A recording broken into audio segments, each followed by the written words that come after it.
What's up, everybody? I'm Mr. Second Passport, and today we're going to talk about a very interesting topic. As you may or may not know, I'm in the process of starting a farm, which has an extension of 33 hectares on a producing farm on the coast of Ecuador, on the southern coast of Ecuador.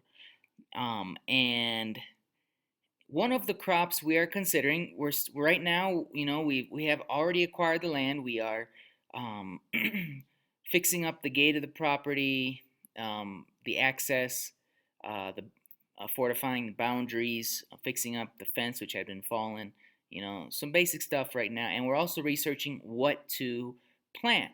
And one of the things we're considering, my friend and I, is aloe vera.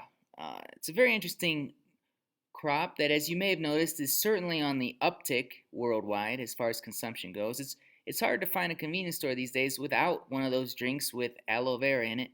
Um, it's just considered one of those medicinal plants that everybody loves. But it's an up and coming plant. It's not very widely produced in Ecuador.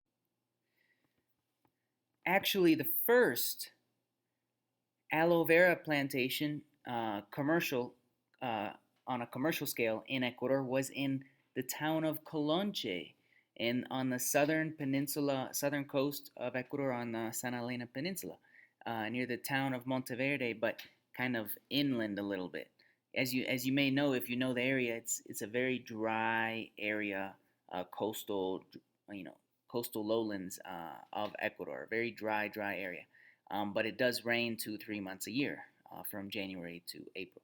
And this is the exact region where I plan to put a farm myself. But there are a few people, just a handful, already producing it successfully in Ecuador. It needs a dry, hot climate, which Ecuador has in certain areas, like the southern coast of Ecuador and certain spots on the coast of Ecuador.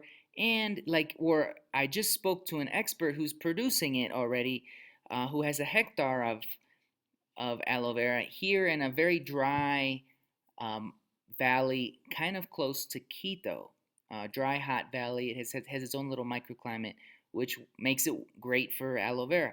And because of the land that we have, which is kind of near the coast, sandy soil, very hot, dry, but access to water because of a nearby river, this is one crop we are considering. Now he says to get started, you need to budget. You need to consider, you should, to do something legit that's worthwhile, at least consider five hectares.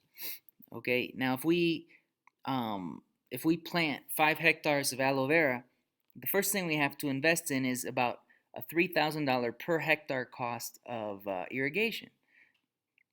So that's for the 5 hectares. That would be $15,000 upfront cost, just to install the irrigation system.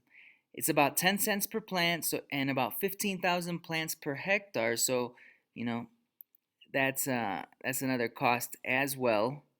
Is that 1,500 per hectare, um, plus maintenance costs? He estimates about 20. You're looking at about $27,000 upfront cost to plant and get started with the aloe vera, 5 hectares of growing aloe vera. In 2 years, he said, the production begins. So that's a 2-year incubation period where you got to wait and kind of have to budget for that. You're just watering and keeping the plants healthy, doing what you got to do, as far as the technical side. But he said once the plants go into production, you can expect 90 tons of product per hectare at about 20 cents per kilo is what the big factories give you. So I mean, there's a few chances that you can there's a few things you can do to sell the aloe vera. There are these big factories right in Guayaquil, particularly in Guayaquil, that produce the aloe drinks that you can sell to directly. There's also direct consumption that you could also do, and there's also exporters that export the gel. So, there's a few different options for the sale of the product. And you're looking at about, if you hit the 90 ton per hectare mark each year, and there's a He said you can harvest. You don't have to let it go like shrimp and wait till the very end and harvest. He said you can continually harvest like once every month and a half or so all year long if you manage the crop correctly. And that comes to approximately, if you hit the 90-ton mark, at $200 a ton per hectare per year. You're looking at $18,000 per hectare per year in brute sales. You'd obviously have to subtract your costs from that. Um, and the plant only has a productive life cycle of about 7 years, and then you have to chop it out and start again. But that's still 5 good years of production from the same plant. It is a recovering plant. It's not something that's a one-off where you just chop it down and start again. So again, $18,000 per hectare per year of production on a 5 hectare plot. You're looking at almost $100,000 in brute sales if you hit those reasonable productive marks that the expert just outlined to me.